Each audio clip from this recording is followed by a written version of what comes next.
This show contains spoilers and explicit language. Listener discretion is advised. Movies with Ron, movies with Ron. Hell yeah, motherfucker! Movies with Ron! So I was going through the They Live episode. Yeah. Talk about how I missed the nuts.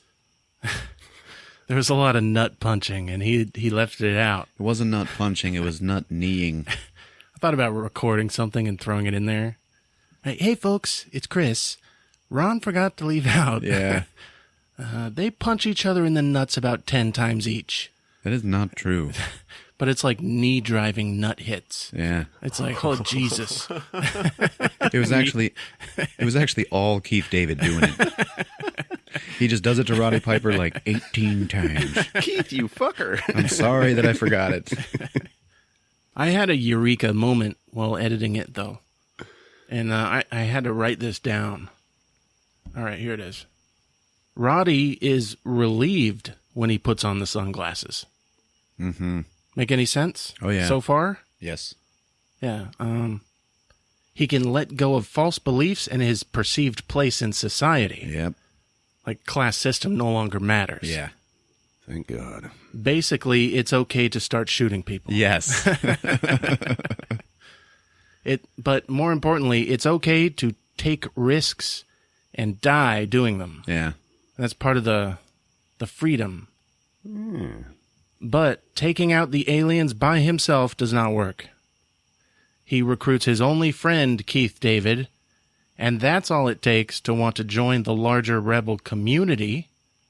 So he's opening up his world even larger, which gives him the chance to blow up the satellite signal and therefore join the whole country and the world. It's a beautiful character arc, and They Live might indeed be Carpenter's best movie. Told you. Yeah. Nicely done, Chris. Yeah. Beautifully illustrated. Welcome to episode 45 of Movies with Ron, the podcast where my older brother surprises me with a movie he saw because I don't go see him anymore, and he explains the whole thing to me from beginning to end. Keep listening, and you'll end up liking his versions better. It's okay if you've seen the movie. It's okay if you haven't seen it. The experience is unique, so just keep listening. I'm Chris, your MC for the time being. And I'm Rick, your sound man. And I'm the other son John McClane never had, Ron. Hey, Rick. Hey, Ron. What's up, Chris? How's it going, buddy? You guys remember Lundgren's Front Kick? Does those movie statistics? Yeah. Got that new Fast and Furious movie coming out? Came out today. The Fast and the Furious movies that feature Corona being consumed average 250 million domestically and have 63% Rotten Tomato score. The Fast movies that don't feature Corona average only 163 million and 57% Rotten Tomatoes. And he points out, only some of them Corona did, Yeah. product placement. And it increased the success of the fucking movie. Surprising. So drinking and then a driving movie, it works. Oh, yeah. They're driving and shit, drinking. Not good, gentlemen. Yeah, that's what the world needs. In Japan, the Fast and the Furious movies are called Wild Speed. Whoa. I could dig that. Why? I don't know. They got Wild Speed X2, Wild Speed X3 Tokyo Drift, Wild Speed Max, Wild Speed Mega Max, Wild Speed Euro Mission, that was Fast and Furious 6, Wild Speed Sky Mission, 7th movie. This new one, you can see them driving on ice. Uh-huh. Fucking The Rock has to, divert the path of a torpedo. Yeah. It's called Wild Speed Ice Break. Oh, my God. Yeah. Where? Japan? Yep. You crazy guys. We love ya. Oh, yeah. I read an article. They might be taking these movies into space. Like the writer was like, yeah, if it's a good story. Yeah. Oh, my God. Yeah, well, we got a submarine now, so what's the next logical step? You guys? Are they on a submarine? It's in the preview. Oh, okay. I don't know. I'm never going to see it. That's where the torpedo came from. Okay. No shit. You guys, that is brilliant. Oh, God. They're all flying like Tesla rockets. Might as well. We've come such a long way. I mean, I have seen them. I've seen them, guys. I saw the first one, and I can see the appeal. If you're a motorhead and you're tinkering in your garage, you're getting into it, working on your Honda or whatever, like, I could see it. I could see the appeal. Yes. For that. The first movie captured that. Right. And did all right. It's like, for that crowd, yeah. These movies now, yeah, they're shit. Yeah, are they? I don't know. I don't watch them. Are they There's garbage? There's like flinging cars off of buildings and shit. Wow! All you need to do is stick some comic relief into that situation, and it's funny, and you forget that it's completely unreal. Yeah, it's all just like spy shit now, right? Yep. I don't know. See, I think they're still criminals, but they're like criminals with a heart of gold. Yeah, super criminals. Super criminals and super FBI agents who, The Rock and Jason Statham were kind of added late, where it made it like bombastic, and they were bad guys, and then now they're good guys. I don't know. gratuitous good guy and bad guyerism. Yeah. Bombastardry. Hot rods and shit. So speaking of Fast and Furious 8, We're not doing that, are we? no. I refuse. What? Why? I hate them. Oh. I understand that many, many people love them. And that is okay. But it is just not my bag, and I can't stand it. Yeah. Now, I remember I said this when that new Harry Potter shit came out, Fantastic Beasts, and where to find them. Mm-hmm. And I was like, God, no way. I ain't doing that Harry Potter shit, no. And we had backlash because of that. Like, people had wanted it. So, we recovered, and now comes Fast and Furious, and I was like, okay, oh, hell no. Man, I'd rather do that Harry Potter shit. So let's do some Harry Potter shit. Right. I went back, I watched Fantastic Beasts, and that's our show for tonight. Very nice, very nice. There you go, Potter fans. I was thinking if Fantastic Beasts and Where to Find Them were, if I made a porno, Oh, shit. Fantastic Bitches and Where to Find Them.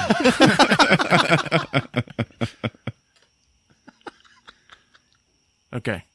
I was thinking about Fast and Furious movies and how right now it's so unrealistic. It's like a superhero movies where they're all in cars. A bit.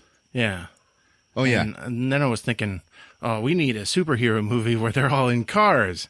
Like a racing kind of movie? I don't know. Uh-huh. Didn't I want to do Star Wars racing? Yeah. What's wrong with you? I don't know, man.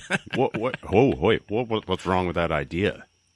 He's like, how about a movie like Rat Race, or It's a Mad, Mad, Mad World, but it's superheroes? I got to be honest with you. Like, there's two parts of that Phantom Menace film I liked. And it was the last fight and then the pod racing. I do like to watch a race. Days of Thunder, that was a great movie. The entire movie about racing. That was different, though. Why was that so different? Tom Cruise Cold trickle. is all coal, baby. Yeah, you got me there. Hey, been posting stuff on the Facebook page, and if it's all about movies, if it mentions the word movie, something I write, I get these spam comments from like other countries where it's like, simsalabim movies, and then it's like a link to like free movies. Yeah. And it's I try to fix it. I try to delete it. Facebook has made it impossible to do that. So I apologize for anyone exploring the stuff. But I posted some cool shit today. Check out Facebook page, Movies with Ron. We're also on Twitter and Instagram, @Movies with Ron. If you're on iOS, leave us a rating and review. We love to hear from you. I like reading the reviews on the air, so be creative. All right, well, for the first time in my life, I'm excited for a Thor movie. Hell yeah, right? That shit looks amazing. Yeah. Wait a minute. Tell me you have seen the new trailer. I have not seen the new trailer. Oh, man. Get Oh, off shit. my back. He gets like a helmet, kind of. Oh. Kind of like the Thor helmet. Uh, Yeah, it's interesting. I also saw he got a haircut. Yeah. Yeah, he's He's a gladiator now. Ooh. The most important thing to me is that it looks like hardly any of it takes place on Earth. And that it makes it more Fun. yeah. I like. More like it could cross over with Guardians of the Galaxy. And, Oh yeah, that's totally what's happening. But I think the aim, like the style they chose, was those Saturday morning cartoons like He-Man. Yeah. Yeah, that whole artistic direction, the funness of that. Yeah. There was a bunch of He-Man clones. You know, I remember watching cartoons. You'd be waiting for that one cartoon where it's like the blue Hawk Man, and he's got that gray Scooby-Doo. Remember? And they're superheroes. Yeah. And the dog has the green costume. Rick, did you ever see that? What was that called? It was like Hawkman and Goofy Dog. But in order to get to that one, you had to, in order to watch Shirt Tales. Okay, Yeah. One thing everyone wanted to watch was Shirt Tales. Oh yes. And they'd advertise it, but you'd have to sit through like 2 episodes of like Roebuck and the Warriors of Z. Yeah. You know, that's what Thor Ragnarok feels like, and that's why I'm excited. Okay. Yeah, man. Don't get me wrong. I love Thor. He's awesome.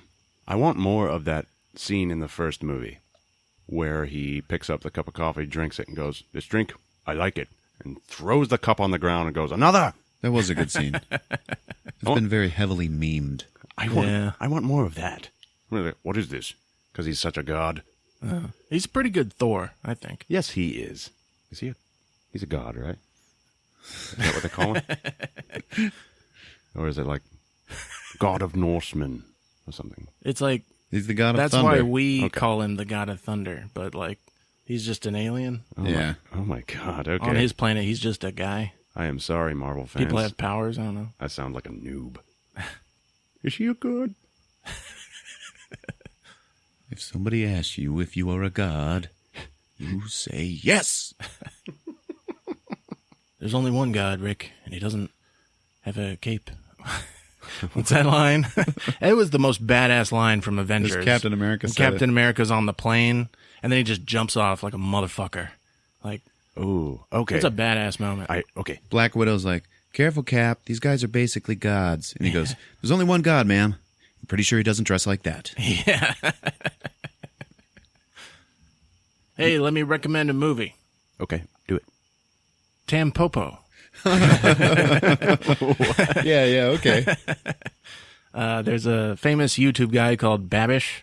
He does binging with Babish, and sometimes he makes it's like a food show. Yeah. You just see his arms and hear his voiceover. He's funny. People like him. He made Tampopo ramen. He makes stuff from movies sometimes, Cool. and it got me in the mood. There's a movie called Tampopo. I don't know if it's out. I have a VHS copy that I got on eBay. I watched it in college, but it's a spaghetti western. It's Asian. It was made back in the 70s. It's got a young Ken Watanabe in it. He plays Goro's assistant. This sounds familiar. There's a woman. This is one of many this is the main story, but it's almost like an anthology of cinematic stories about food. Yeah. The movie's in love with food. The main story is there's a woman. She's getting like beat around by her boyfriend. She's trying to run a ramen. Shop. Yeah, a ramen bar. It's just a little thing. People come in, get lunch. It's ramen.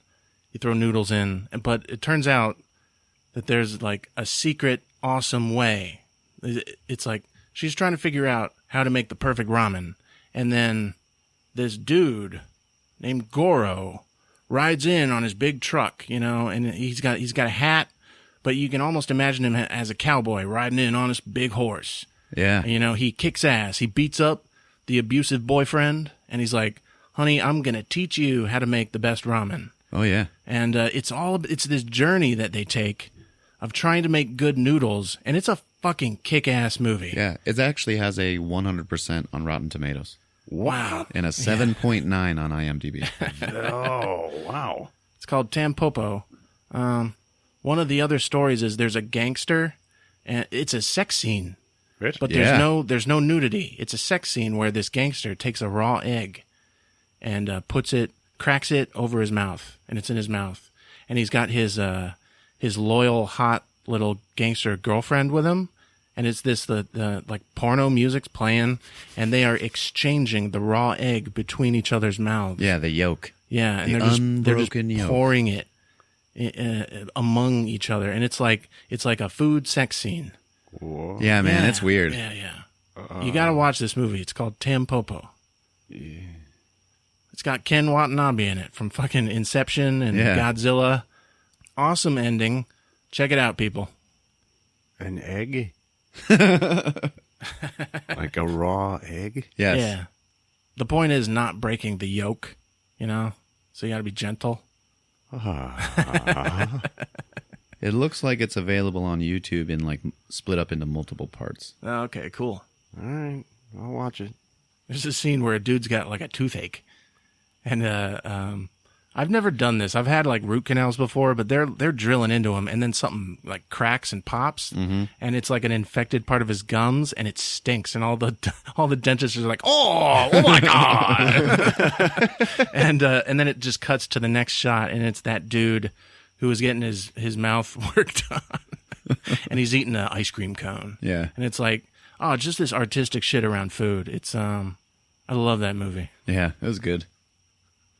So I was sitting at Dunkin' Donuts having a coffee, and there were some kids guerrilla filming a movie with an iPhone. I remember those out days. in front of it, yeah. Remember we used to do that? Yeah. No one can top us, though. I know. I was just sitting there shaking my head. Stupid fucking kids. They don't know what they're doing. We tried to make a zombie movie one time, folks.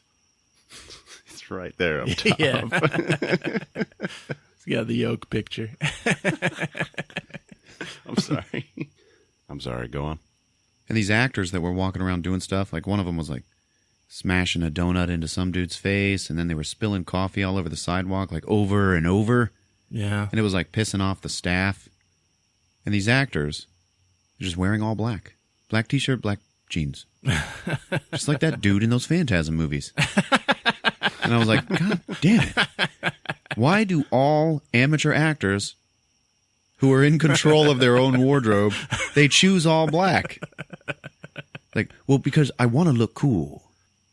What were we doing with Zomboy? You were going somewhere. We made a zombie movie, and we went to this giant shopping center and set up people. Yeah, victims. Yeah, and Rick, you were the zombie. Yep. And I just followed you with the camera going into all these shops, and people were set up with blood packs, and you were just ripping into them, dude. It was gory. Oh, yeah. The blood packs were taped on people's backs or necks or whatever, covered up, and there was already pre-torn holes in the shirts, and I knew where to go Yeah. for them. So I went in and grabbed the dude and bit the shit out of that bag, and then shambled off. And I think it was one take, wasn't it? It was like one cut. Oh, yeah, it was like one Yeah. continuous shot. Oh, yeah. Just gone down a little An entire shopping mall. shopping center. I got it. I got that scene somewhere. And you know what? I think only one of those shop owners was super pissed. Yeah, I had to go in and mop up blood. Yeah. Another one of the shops, Chris, you used to work in, and when your victim came in, because beforehand you had gone in to talk to your old boss, you were like, hey, can we film, Yeah. can we film a zombie attack in here? And he was like, no. And you were like, okay. And then later that day came. They and kicked him out. You sent the victim in anyway, and the guy was just like, get out. Yeah. Oh, shit. And like these kids, like after every single take, they all like gathered around the phone to watch it. And I was like, Yeah. that is not how this is done. Yeah. Idiots. I was in the background, so I purposely tried to fuck it up. Oh, man. Like I was sitting at a table drinking coffee, just like staring at the camera. Why you gotta be like that? Because fuck them. We'll use that as a marketing material. If they ever post it. Should have walked up and gave him a movie with Ron flyer. Free advertising. Shit. Shit.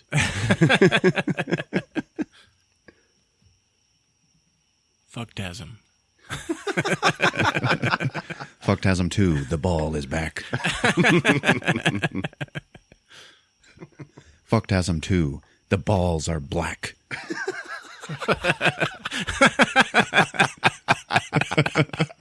Oh, shit. It'd just be a silver ball with a dick at the end.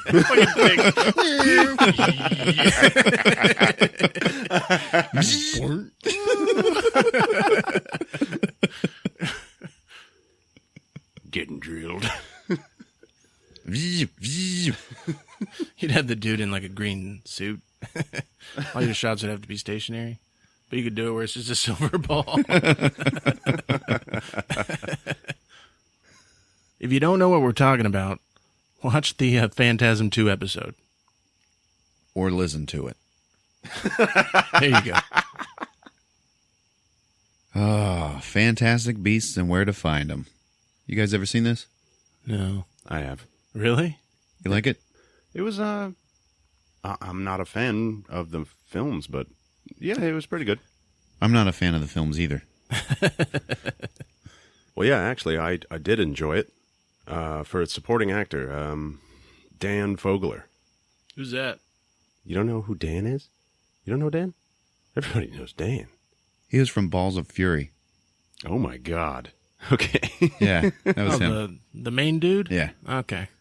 He's all right. Yeah, I like him. All right, folks, put your seat back trays in their upright and locked positions and get ready for Fantastic Beasts and Where to Find Them on Movies with Ron. And remember, Dennis, you wanted this. Where's he from? The Netherlands? Amsterdam? Yeah. Me and Rick went to Amsterdam. Yeah, I know. Yeah. Pretty cool place. We were on this one street, but we weren't allowed to go around the corner because there was like a sex dungeon. Yeah.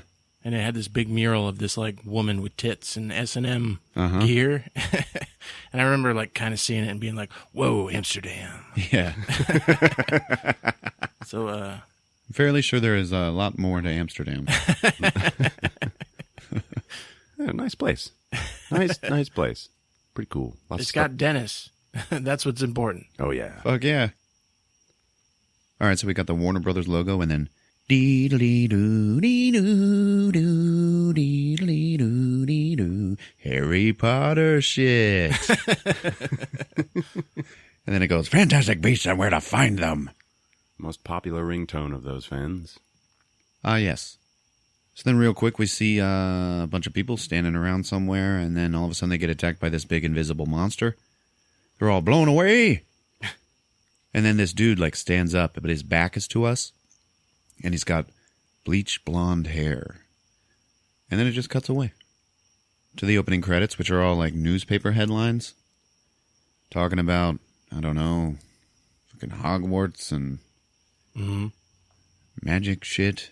They talk about this one bad guy named Gellert Grindelwald, who I guess is the Voldemort of their time. Because remember, this movie takes place like 80 years before Harry Potter. Okay. All right.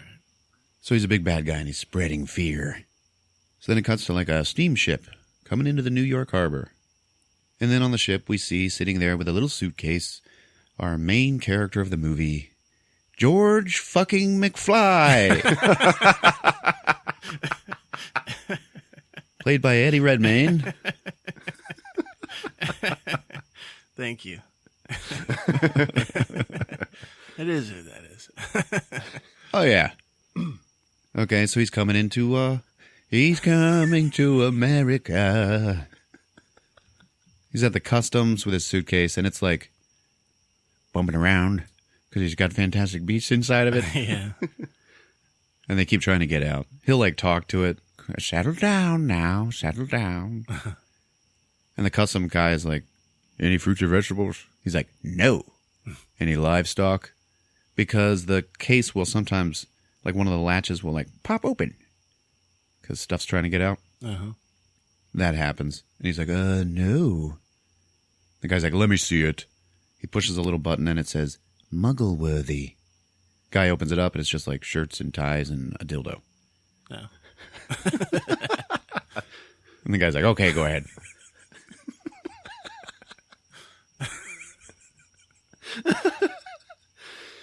Going to America. What a fantastic beast. My invention! Where'd you find that one? It's like a mega dildo. It's like trying to get out of the case. Not muggle-worthy. I made it. You see, the balls are black. Who wants to get muggled? Anyone for a bit of muggling?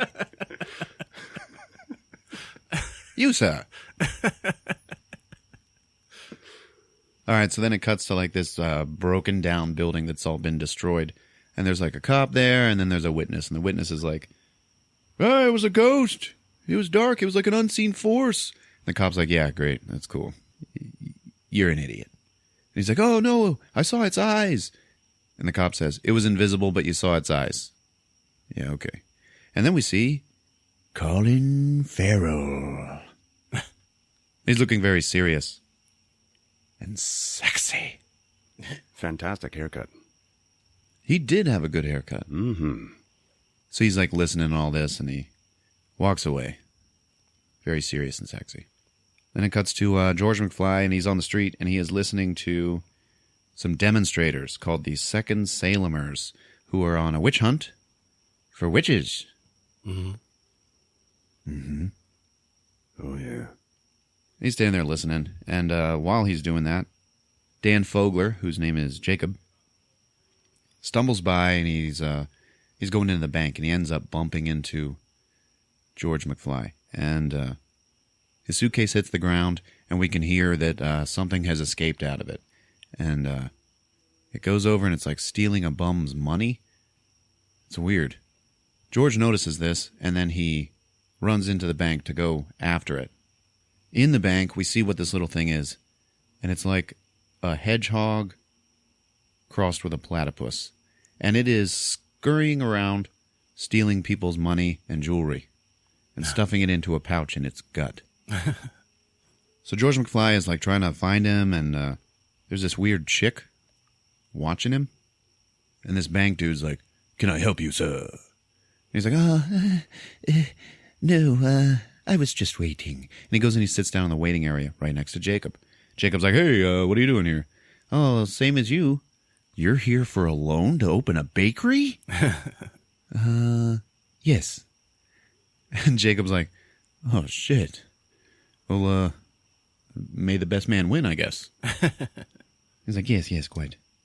So then McFly runs away to go get his creature, but he leaves an egg sitting on the bench, like this big old egg. And Jacob's like, hey, man, you've got your egg.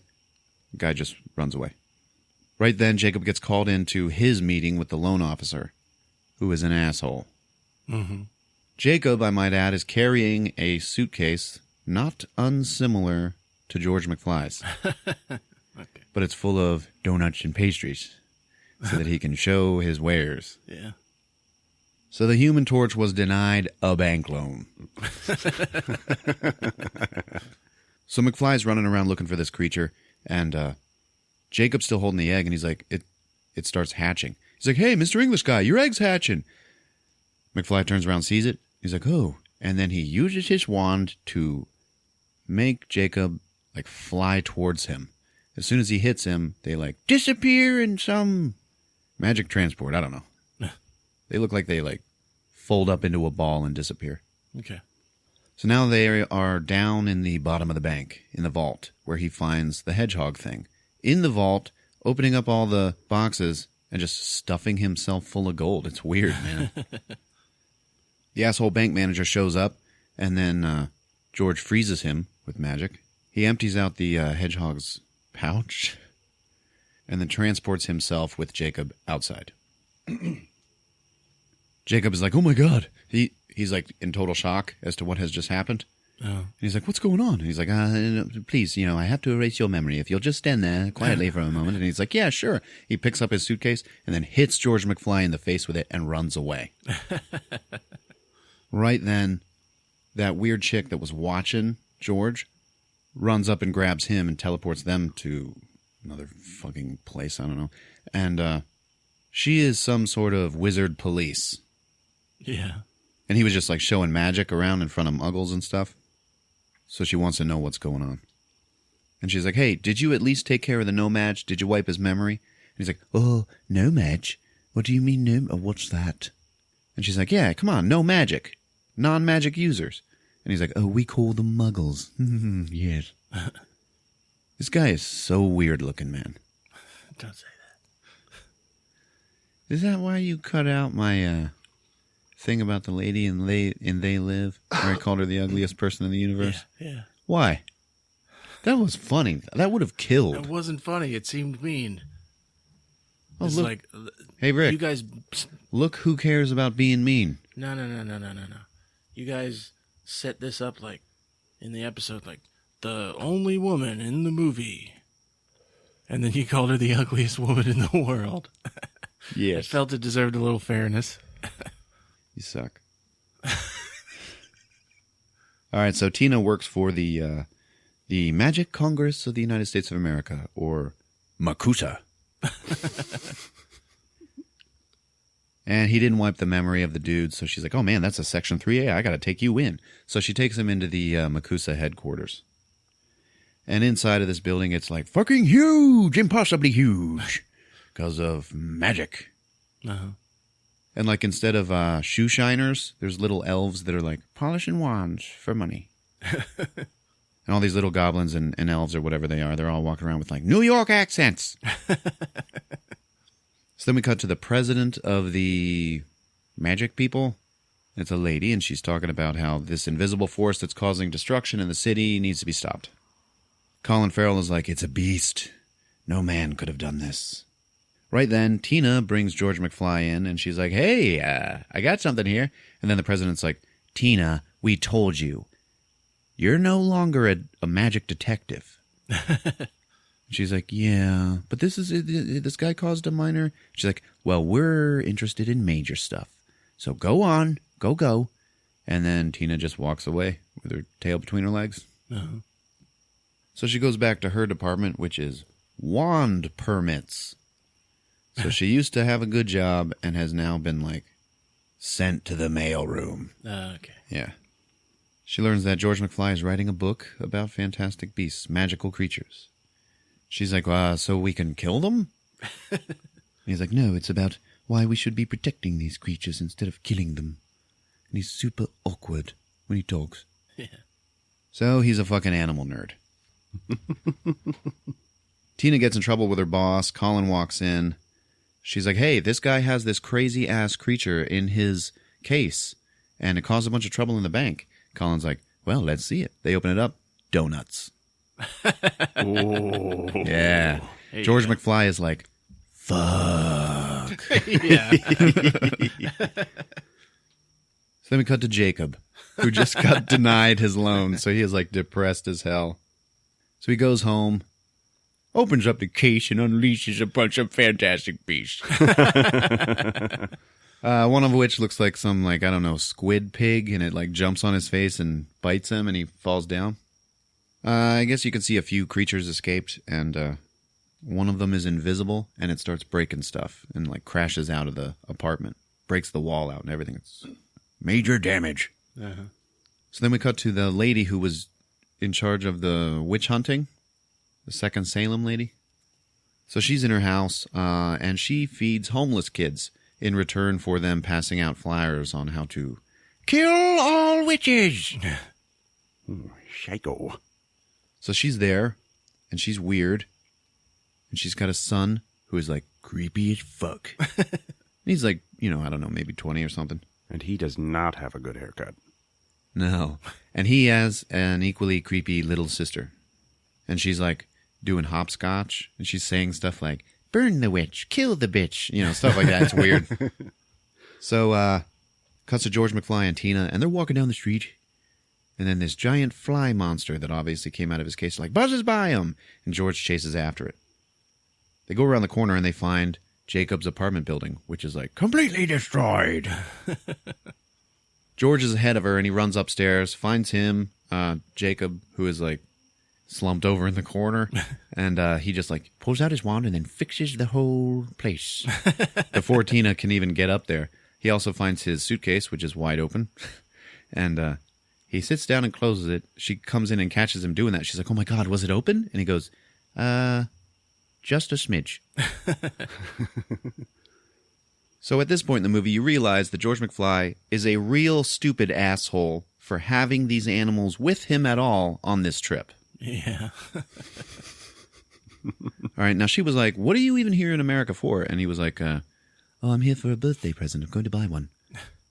She's like, "You couldn't buy that in London?" "Well, no, there's only one breeder of the ding dong dang in in America, and it's here in New York City."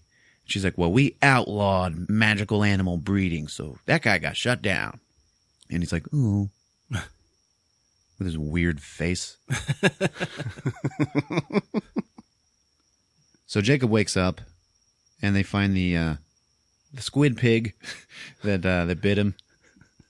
She's like, "What the hell's that?" George McFly's like, "Oh no, it's just a murt nap. It's fine." Jacob wakes up and he looks at him and he goes, "You?" And George just goes, "Hello." Jacob starts puking because he's been somehow poisoned by the bite.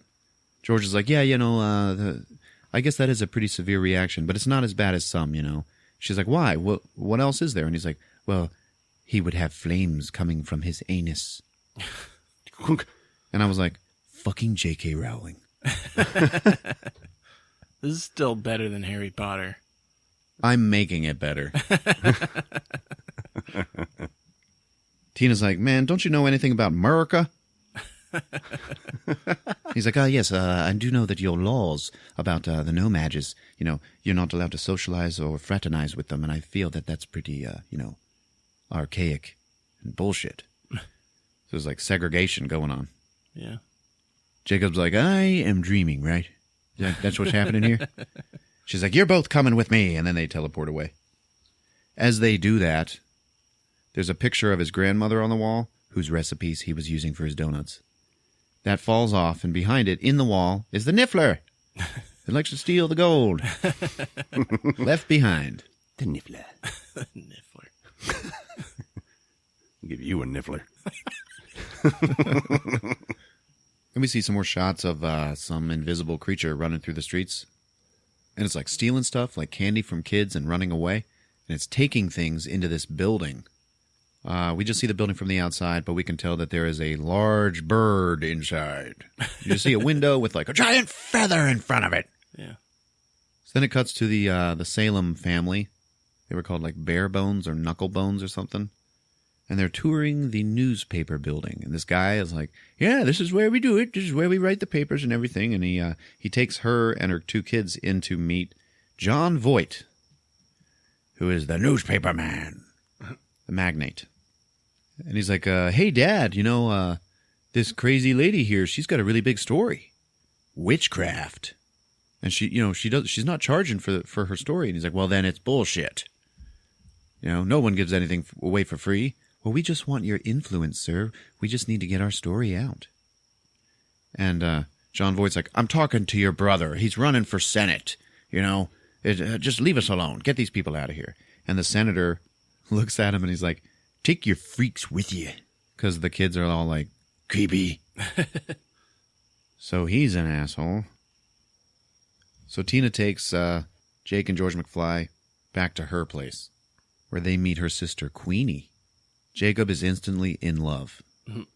Turns out her sister can read minds, finds out that Jake is a nomad, and that he's sad because he was denied his bank loan. So then we get some fun stuff of, she makes strudel in the air with all the ingredients floating around, and then it comes down on the table and looks all beautiful. So then we cut to that creep kid, and he's like lurking in the streets. And then Colin Farrell is watching him. Comes up to him in the alleyway. He's like, "Hey, man, what's going on?" And the creep goes, "Am I a freak?" He's like, "No, man, you're special. You're totally special. That's why I chose you to help me. Now, I'm looking for a child. I'm looking for a child with great power.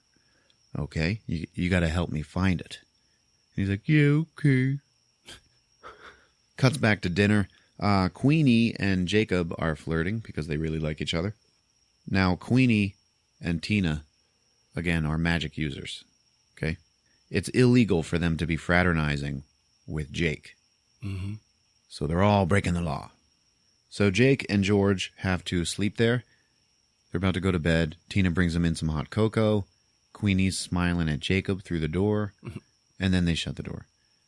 As soon as they shut it, George McFly jumps out of bed, sets his suitcase down on the ground, opens it up, and then climbs down into it. Is he like in pajamas? No. He was hiding under the covers with all of his plain clothes. Yeah. So Jake is like, whoa! And George McFly, his hand comes up out of it, and he's like beckoning him. Come on, man. Yeah. So he goes down. He's a little too fat to fit into it. And he has to like shake it up and down. And it's just a suitcase with a fat dude's torso sticking up out of it, like jumping up and down on the ground. Like Winnie the Pooh. Yes. Anyway, he gets down inside, and it's like big giant fucking room. Okay. George McFly starts making some sort of potion to help with Jake's infection, and he makes it from the venom of this weird little monster that he keeps in his pocket. He can throw this little monster, and it gets really big and gnashy teeth. Mm-hmm. He gives it to him, and he's like, yeah, this should help you with your sweats and the twitching. And then he's chopping up all this meat, and he throws it in a bucket, and he gives it to Jake. Then he walks through a door and into a giant magical landscape of monsters. The first thing we see is this hopelessly gigantic eagle with like 6 wings, okay? And he's like, yeah, this is Frank. He's the real reason I'm here in America. I'm taking him home, okay? He was trafficked. You know, I found him in Egypt. He was almost dead, and I'm taking him back to the wilds of Arizona. So Jake is walking around, and he's like looking at all this shit, and there's like giant 3 feet tall dung beetles rolling balls of poop around, and like all this weird stuff that you see. So George McFly is walking around, and he's like feeding them, and just like taking care of them. He's like, yeah, I rescue creatures, and I try to educate my fellow wizards about them. He's got these little living plants. One of them hangs out in his pocket. He's like, oh no, Dougal is gone. So he notices some monsters are missing. And then he bends down, and he picks up this weird little snake thing that has wings. Fucking flying snake. And he hands it to Jake, and he's like, here's your thing. And he's like, what do you mean mine? Well, you hatched him. And he's like, yeah, you know, they're eggshells. They're made out of silver, so they're very rare and valuable. Again, this movie has flying snakes. All right. He also sees that the Niffler is gone, as well as a couple other things, I don't know. Anyway, then the camera pans back, and we just see all these hundreds and hundreds of fantastic beasts. And they've all got their own little enclosures there. Whole bunch of computer-generated weirdo shits. Mm-hmm. So then Jake is walking around, and he sees a rip in this one wall, like it's made out of fabric, because they are still inside of a suitcase. He walks inside of it, and it's all snowing in this room, and in the middle of it, floating there, is just this black ball of cloud.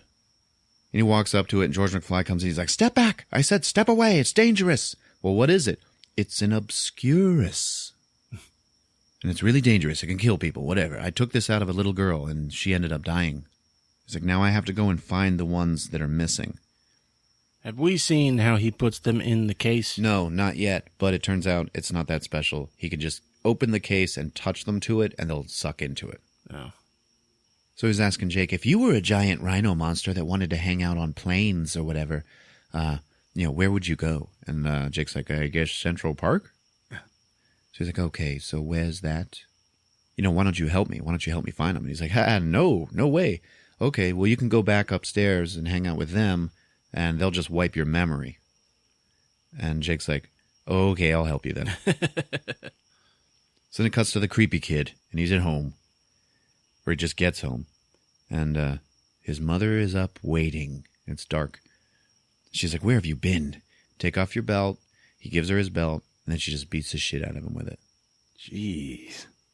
Then it cuts to a bunch of kids in Central Park that are ice skating, and then underneath the ice is a big giant glowing monster of some kind, running by. So then George McFly and Jake are talking, and George is like, hey, people like you, right? He's like, yeah, I'm sure they like you too, right? He's like, no, I annoy people.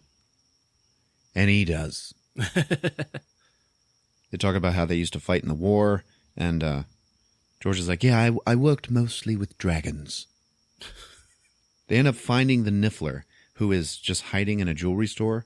As he sees George walk by, he like tries to pose like a mannequin or something, and it's like a fucking hedgehog. Yeah. Anyway, George busts in and like totally fucking destroys the place, catching him. So there's all this magic commotion and stuff, and cops are coming. He ends up catching the Niffler, and the Niffler's like looking longingly at all the jewelry in the store as he's flying by. And it turns out like he just likes shiny things, so he just steals them. Yeah. So he's harmless. So then the cops pull their guns and their billy clubs, and they're all like, freeze! The other two are just sitting there, and then a fucking lion walks up behind the cops, a real lion. And they're all like, what the fuck? So they're about to have to fight this lion. While they're distracted, George McFly teleports he and Jake away. Now they're somewhere else in Central Park, and there's like an ostrich running around. So something has caused animals to break out of the zoo.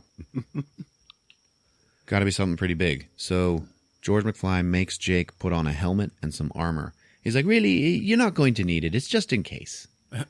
Jake's like, yeah, okay. They end up finding the creature, and it is a giant fucking rhino monster. Cuts back to Tina and Queenie finding that the guys are gone. And Queenie's like, but we made them cocoa. So George McFly has to put on some rhino musk to attract it to him, because it's in heat. No. You. Rhino heat. And he jumps around, like doing a mating dance with it or whatever, to like attract it over to him, because next to him on the ground is the open case, and he's trying to get it to walk over it. And it's like rolling around, and it is just about to roll onto the case and get sucked into it when Jake, who is holding the vial of musk, gets hit in the head with something, and the musk opens. He turns around and sees that a seal just like threw something at him. Mm-hmm. So the rhino smells the musk on Jake, and he charges him, or she charges him. And he screams like a girl, and he runs. So there, he's being chased through the zoo, and the rhino breaks a whole bunch of walls and stuff. And then George goes to repair the walls with his wand when it gets snatched out of his hand by a monkey. Runs away. He has to try to trade it with another stick, and he's like, see, it's no different, it's no different. Jake runs up a tree. The rhino monster jams its horn into this tree, which then just melts the trunk of it, and it falls over. It's weird. So then he's sliding around on the ice. Whatever. George McFly ends up getting it back in the case. They're underneath a bridge, and on top of the bridge we see Tina, who has come out to find them. So then George and Jake walk back down into the suitcase, at which point Tina runs down, shuts it, and sits on it to lock it. So then it cuts to John Voight's son, Senator Shaw, giving a big campaign speech, and there's a big banner behind him with his face on it. And Tina's walking through the streets with the case, and then this big darkness just like flies by her. And then it shows up at the campaign speech. And the guy's like talking, and then there's feedback on the mic, and a whole bunch of weird shit happens, and you can hear some growling and stuff. And then this invisible force just like fucking attacks. And everybody's going crazy, and it's causing all this destruction. And it grabs the senator and like flings him way up in the air, and then he falls down totally fucking dead. It's kind of a brutal scene. Yeah. This is the first death we see in this movie. All right. Yeah, he hit the ground like a fucking ragdoll. So he's dead, and then the power or whatever it was, it leaves. But then his brother, who was like, hey, they got a story for you. It's witchcraft. That guy, he just looks at the whole scene and he goes, witches. So then there's a meeting of all of the magic leaders of the world, like they used to do in the Harry Potter movies, like the ministry. Okay. Okay, and they're all talking about what to do. There's, a no-mage has died. And then into that meeting just walks Tina, holding the suitcase. And I might add, she stops in the middle of the floor, surrounded by all of these people. And then on the floor, in the center of all these people, huge fucking pentagram. No shit. Ladies and gentlemen, J.K. Rowling. All right. So they are witches. Damn right. Damn, I didn't even notice that. Now I'm sure people will be like, it was a pentacle. I don't care. You can't get away with that. Yeah. So Tina tells them about George McFly and his case and how he's got a bunch of creatures. And then the president is like, you've known about this for 24 hours and you're not telling us until a man has been killed? And Tina's like, who got killed? And then the dead senator's body just like floats in. They like floated in, not on its own. You know? Yeah. I'm a ghost. What are they doing with muggle bodies, man? They're like examining it because it's got all these weird markings all over it, left by whatever killed it. President goes, so where is this George McFly? Tina knocks on the suitcase and then George and Jake come out. Colin Farrell's like, so which one of your creatures did this? And he points at the dead body. And George McFly is like looking at it and he gets all terrified and he's like, none of my creatures did this. This was done by an obscurus. And they're like, no, no. And the whole ministry is in an uproar. Like, no. We have an obscurus? Oh my God, panic. President's like, there are no obscurus in the USA. Take him away. So they drag him away and he's crying. And he's like, don't hurt my creatures. They're not dangerous. Don't hurt them. So now he's in a cell. And then everybody's like, what's an obscurus anyway? And it turns out that when a magic-using kid tries to suppress his magic and not use it, he develops a parasite inside of him that is called an obscurus. And it will grow so powerful that it will like take control of his body. He ends up, basically possessed by this little cloud of black smoke.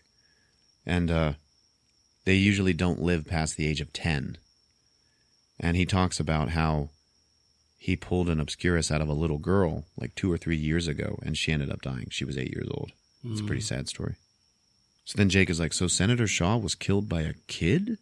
And then it cuts to the creepy little sister girl. Okay. Walking down the street.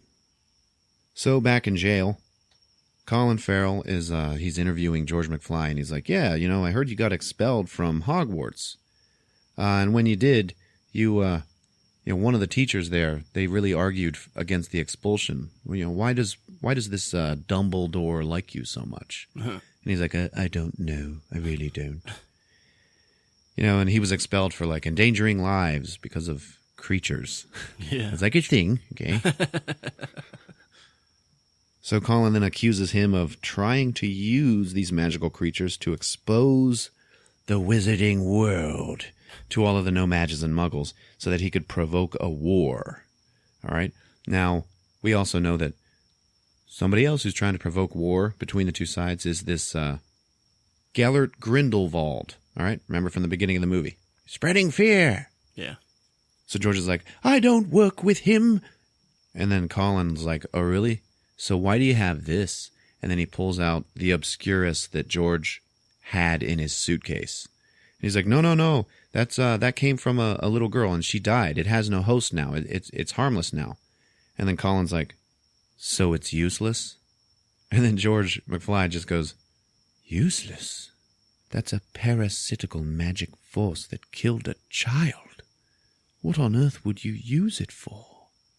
Colin just blazes past the question, and he's like, you don't fool anybody, Mr. McFly. And he sentences he and Tina both to death! To be carried out immediately. Once Tina hears that and knows, oh shit, I'm about to die, Queenie, the mind reader back at home, feels that happen. And so she knows, oh, there's trouble. So Tina is then brought to the execution chair first.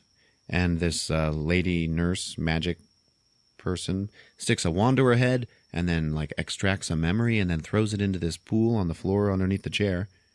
And then in the pool, Tina sees her mother going like, it's bedtime, honey. Come on, it's time for bed. Let's get in. And the nurse is like, doesn't that look nice? Don't you want to go in? And like, that's how she's going to die. Wow. It was actually pretty cool how they did that. She's like, don't worry, there's no pain. This is an alright movie so far. I like the zoo sequence. That was cool. Yeah. All right, I guess. Queenie goes into the ministry building and saves Jacob. And then together they have to go and try to save George and Tina. Tina's about to die when the little living plant that lives in George's pocket comes out and picks his handcuffs for him. And then he uses that flying poison monster, which gets big when he throws it. It starts flying around and he tells her to jump on it, and then she jumps over to safety and he catches her. Jump over what, you say? There's a bunch of bubbling black shit on the floor that's coming up to kill her. Yeah. Queenie shows up with Jake and the case and then makes them all get into it, and that's how they escape the building. So then we cut to Colin, and he's meeting with the creepy kid some more, and he's like, have you found the child? You know? And the kid is like, oh, I don't know. And he's got like all these wounds on his hands from being slapped with his belt. And then Colin just like heals them with his wand. And he gives him some necklace. And he's like, you're different, creep. That's why I like you. That's why I'm giving you this. Now, if you touch this symbol on this necklace, I'll know. So touch it when you find the child. And the kid's like, yeah, okay. He's like, but come on, time's running out. This kid's dying soon. At this point, we know that it's his little sister. It's a little unclear if the creep knows. Mm-hmm. So it cuts back to the good guys, and we know that he was missing 3 creatures, and he caught the Niffler and then the big rhino thing. So they got to find the last one so that Colin Farrell cannot use that as a scapegoat and say that it's his creatures going around killing everybody. Mm-hmm. George McFly is like, well, it's going to be difficult because it's invisible. And they're like, fuck. And then Tina's like, yeah, back when I was a detective, I used to have an informant named Narlac. He used to trade animals on the black market. We'll go talk to him. So then they have to go into a magical speakeasy. It was a pretty cool little sequence. Like, in the speakeasy, there's like this little elf lady walking around singing. Tina and George McFly are meeting with Narlac, who is a little goblin guy played by Ron fucking Perlman. Yeah. 2 rounds don't make it right.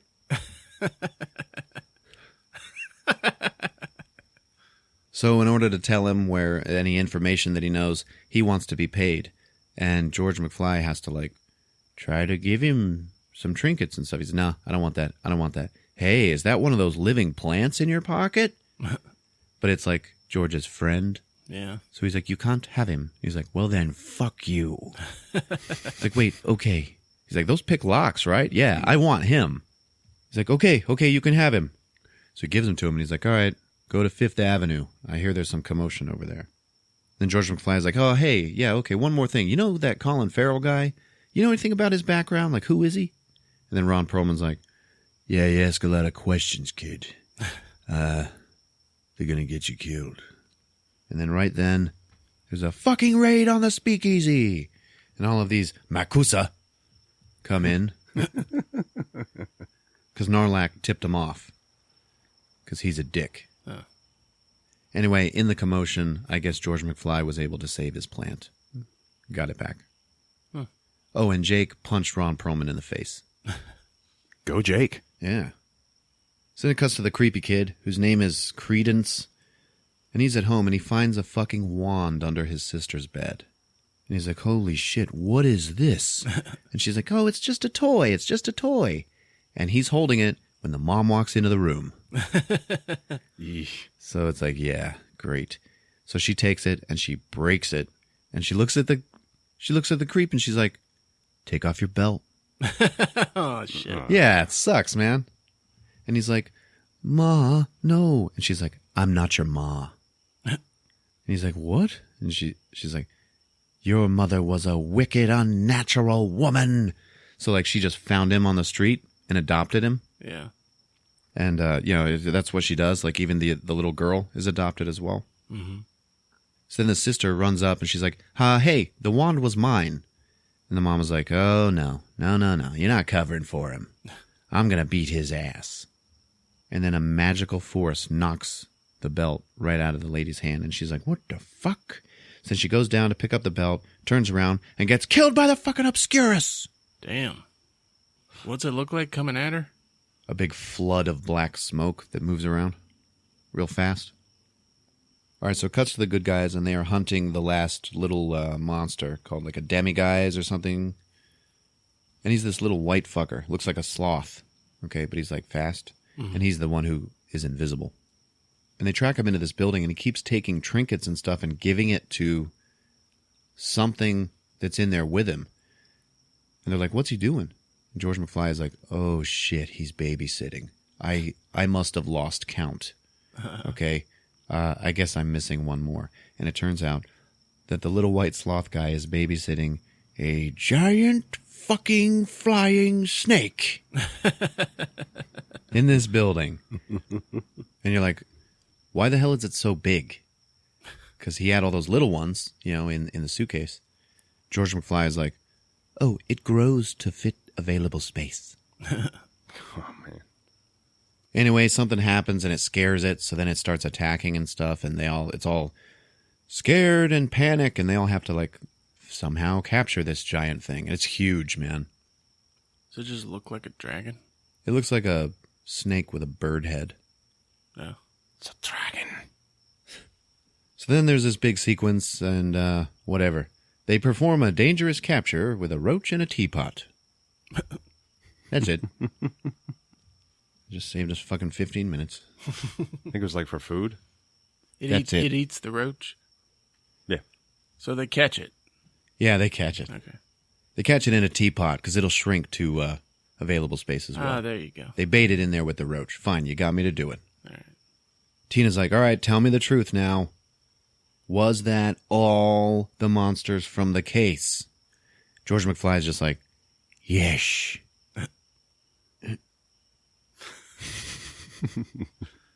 So all the monsters are back in the case, and everybody's happy. They're all talking. They end up talking about wizarding school, like the American school. Turns out there's like an American Hogwarts. Mm-hmm. They're all inside the case with all the monsters, and then Frank, the giant eagle from the very beginning, starts freaking out. And he's like, he senses danger. So then it cuts to Colin Farrell, and he's walking around in the destroyed house of the lady who was beating the kids. Walks in and he finds the creep sitting there holding the necklace. So he called him to him. Mm-hmm. And he's like, yeah, it's your little sister, isn't it? All right, where is she, man? He's like, I don't know. And he picks him up. He's like slapping him. Yeah, he's beating him too. Poor kid. Yeah, and then the kid's like, help me, please. And he's crying. And then Colin just like shows his true colors, and he's like, you're just a squib. Calls him a squib. That's a thing. He's like, I smelled it on you when I met you. What's a squib? That means you have magic ancestry and no powers. But you said I was special. You said you'd teach me. You're unteachable. I don't need you. Now he knows he needs the sister. So then he goes to the sister, and he's like, hey. He's like, come on, don't you want to come and hang out with me? He's like a fucking snake in the grass, talking to these fucking children. So he's trying to talk her into coming with him, and then like the wall behind him breaks away, and he turns around and looks, and then the wall behind that wall breaks away, and then the next wall breaks away, and behind that is the creepy boy standing there. So it was him. Damn. Yeah. So Had us he's the fooled. thing. Yeah, he's the thing. What's it called? Obscurus? Yeah, there you go. Colin Farrell's like, hey, man, I owe you an apology. And then the creep is like, I trusted you. So then he just vamps out into the Obscurus thing, and then he's just a flying cloud of death. So he starts flying through the city, causing all sorts of damage and destruction. The good guys are like, oh, man, he's like the most powerful Obscurus ever. Yeah, because Tina's like, if it's the creep kid, he's not a kid, you know. Thought you said these children, they die at like 10 years old. Well, his power must be so great that he was able to control it, or, you know, at least survive with it. Yeah. So then he has to be all like, I'm going after him. Take care of my creatures. And then Tina goes too. So Colin starts walking up to it, and he's like, oh man, you're a miracle. You are a miracle, creep. So come with me. Come on, think of all the shit we can do, man. Is he like American? Yeah. Okay. Yeah, he's like in charge of the security for the president. He like works for the magic guild. I don't fucking know. So Tina sees that Colin is like trying to sweet talk the guy and or the cloud of death. And she decides to go and fight him. And she looks at George McFly and she's like, go save that kid. So then she challenges Colin in the middle of a street to a wizard's duel. The president looks out the window, sees all of this death and destruction happening, and she just says to all of her aides, like, contain this. Yeah. This is gonna fuck us. So then McFly is like talking to the cloud. He's like trying to calm him down. He's like, come on, man. It's okay. It's okay. You know, I knew a little girl like you. All right? Mm-hmm. You're gonna be fine. The thing's destroying the city. You know, cops are shooting at it. It like blows through them like fire.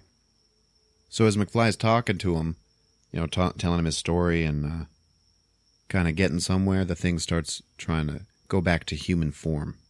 Like it's listening to George. And then George gets knocked away by some magic, and it turns out it was Colin Farrell. So then out in the street, all of these magicians are like creating magic domes over the destruction and stuff. I don't know, trying to keep people away.